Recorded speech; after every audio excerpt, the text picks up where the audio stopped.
Oke, halo anak-anak. Nah, sekarang kita sudah masuk di sesi yang kedua.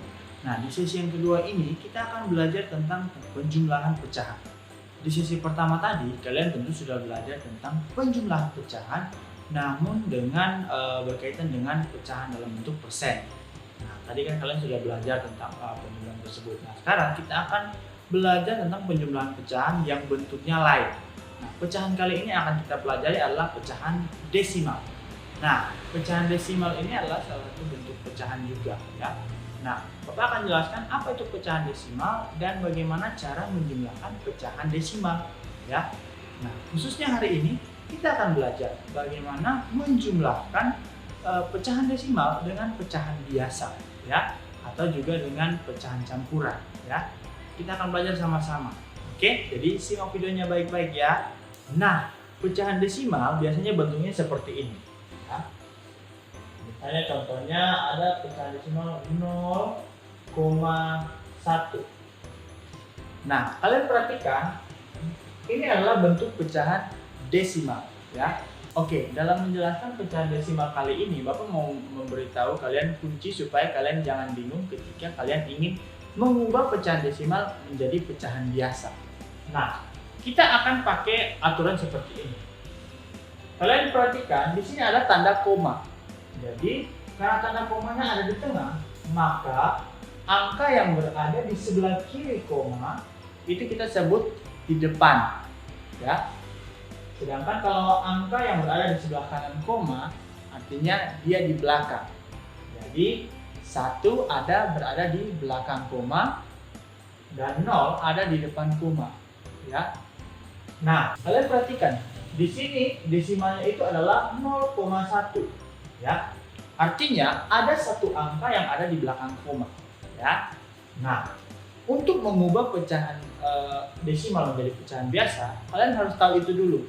Jika ada satu angka saja yang berada di belakang koma, maka pecahan tersebut adalah per 10, ya. Per 10.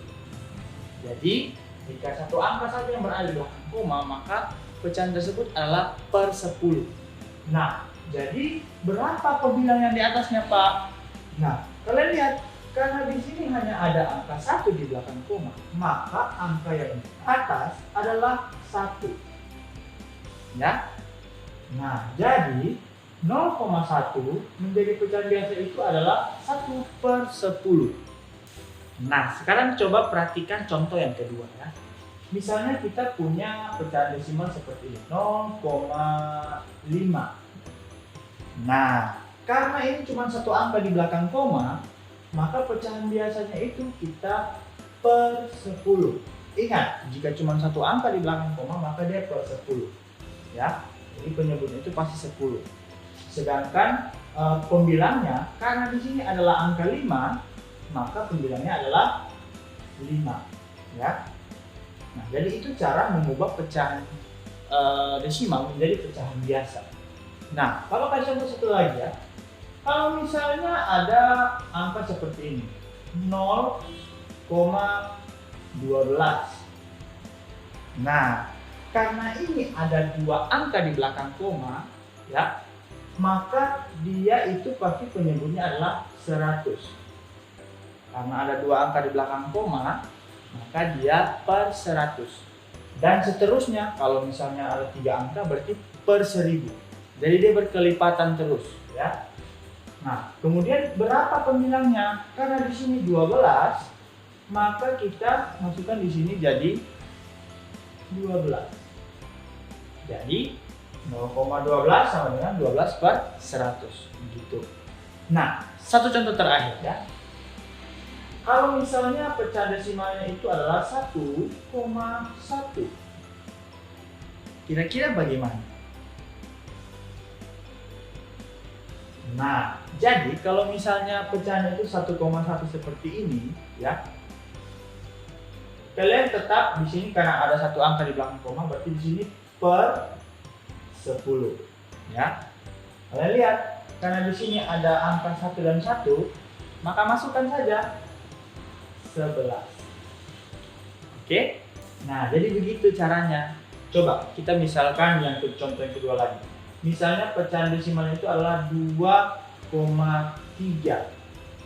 Dengan berapa? Nah, ingat, karena cuma satu angka di belakang koma, maka di sini kita kasih per 10. Nah, jika di sini ada 2 dan 3, kita hilangkan saja komanya, ya. Jadinya 23. Jadi pembilangnya di sini kita isi dengan 23. Jadi pecahan itu pasti adalah 23 per 10. Begitu cara mengubah pecahan desimal menjadi pecahan biasa. Nah, sekarang kita akan belajar bagaimana menjumlahkan pecahan biasa dengan pecahan desimal. Nah, misalnya Bapak punya soal seperti ini, ya. Hanya contoh soal satu ya. Ini contoh soal.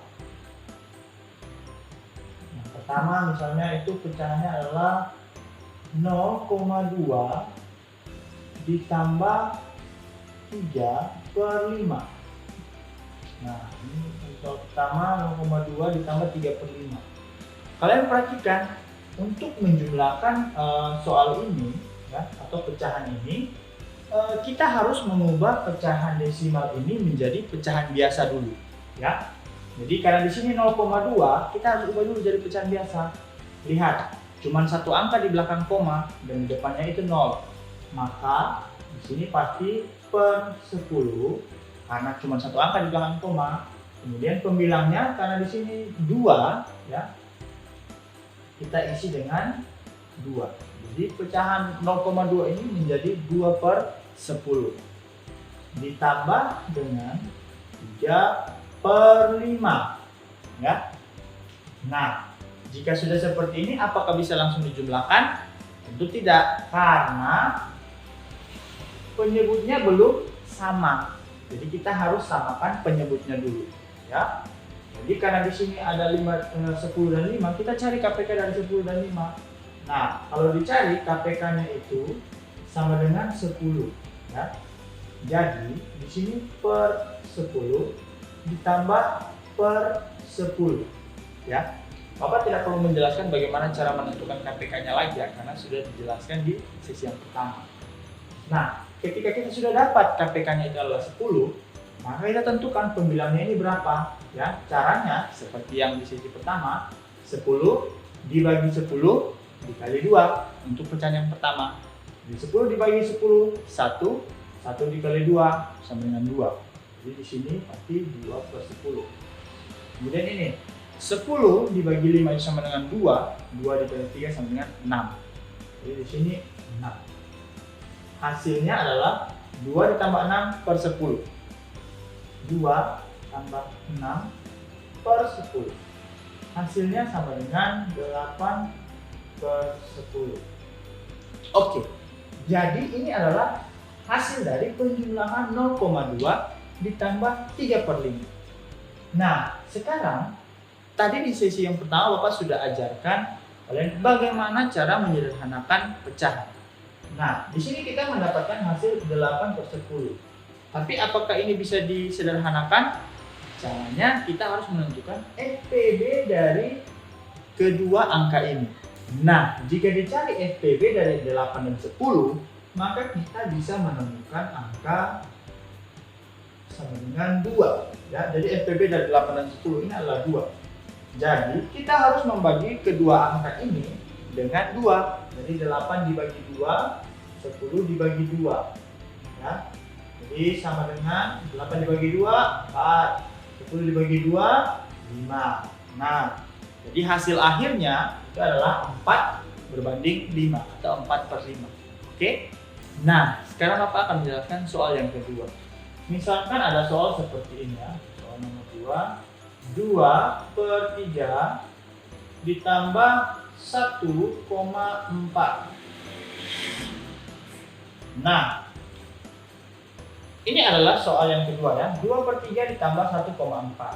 Nah, seperti yang soal pertama, kita harus memastikan bahwa kedua pecahan ini menjadi pecahan biasa dulu ya. Karena 2 per 3 ini sudah menjadi pecahan biasa, jadi kita langsung tuliskan saja 2 per 3. Nah, 1,4 kita ubah menjadi pecahan biasa ya. jadi 1,4. Karena dia cuma satu angka di belakang koma, maka pasti dia per 10. Oke? Nah, bagaimana dengan pembilangnya, Pak? Nah, karena di sini ada 1 dan 4, kita tinggal hilangkan komanya. Jadinya 14. Nah, jadi di sini 2/3 ditambah 14/10. Ketika kita mau mencari KPK dari 3 dan 10, maka hasil yang akan didapatkan itu, ya, KPK dari 3 dan 10 itu sama dengan 30. Ya. Nah, jadi karena kita sudah dapat KPK-nya 30, maka di sini akan menjadi per 30 ditambah per 30. Nah, tinggal kita tuliskan pembilangnya. Caranya 30 dibagi 3 dikali 2. 20 dibagi 3 sama dengan 10. 10 dikali 2 sama dengan 20. Jadi di sini 20 per 30. Kemudian pecahan yang kedua, 30 dibagi 10 dikali 14. 30 dibagi 10 sama dengan 3. 3 dikali 14 sama dengan 42. Jadi 42 per 30. Nah, hasilnya tinggal kita jumlahkan. 20 tambah 42. 20 tambah 42 per 30. Hasilnya sama dengan 62 per 30. Nah, kalian lihat di sini hasilnya adalah 62 per 30. Lihat, pembilangnya lebih besar daripada penyebutnya. Jadi, pecahan ini bisa kita ubah menjadi pecahan campuran, ya. Nah, untuk mengubahnya menjadi pecahan campuran, kita bagi dulu 62 dibagi 30. Kira-kira yang paling mendekati itu berapa? Karena di sini 62 dibagi 30 itu yang paling mendekati itu 2, maka di sini kita tulis 2. Karena 62 kalau dibagi dengan 30, ya, kita bagi 2 ya. Hasilnya di sini 60, 2 dibagi 30, 60 kurang 2. Nah, 2 tidak bisa dibagi lagi dengan 30, hasilnya pasti nanti koma. Jadi yang paling mendekati itu adalah 2. Jadi di sini 2. Nah, 2 dikali 30 itu sama dengan 60. 62 dikurangi 60, sisanya pasti 2. Jadi di sini kita tulis 2 per 30. Begitu ya. Jadi jika kita menemukan hasil pecahan itu seperti ini, ya, pembilang lebih besar daripada penyebut, maka kita perlu mengubahnya menjadi pecahan campuran, ya. Nah, jadi demikian penjelasan Bapak mengenai penjumlahan pecahan biasa dengan pecahan desimal. Nah, jadi kalian perhatikan, untuk menjumlahkan pecahan biasa dengan desimal, kalian harus mengubah terlebih dahulu pecahan desimal menjadi pecahan biasa seperti cara yang Bapak sudah jelaskan tadi, ya. Jadi ingat, yang pertama, sebelum kalian menjumlahkan pecahan desimal dengan pecahan biasa, kalian harus ubah dulu pecahan desimal menjadi pecahan biasa. Kemudian jika sudah kalian mengubahnya menjadi pecahan biasa, pastikan bahwa penyebut dari kedua pecahan tersebut itu sudah sama. Kalau belum sama, maka kalian harus menyamakan penyebutnya dulu dengan menggunakan cara KPK, gitu ya. Nah, jadi demikian penjelasan Bapak mengenai penjumlahan pecahan biasa dengan pecahan desimal. Bapak harap kalian bisa memahami materi ini dengan baik. Jadi nanti Bapak akan memberikan tugas buat kalian yang akan kalian kerjakan nanti dari buku matematika yang lama dulu. Jadi semangat mengerjakannya, Tuhan Yesus memberkati. Dadah, semangat.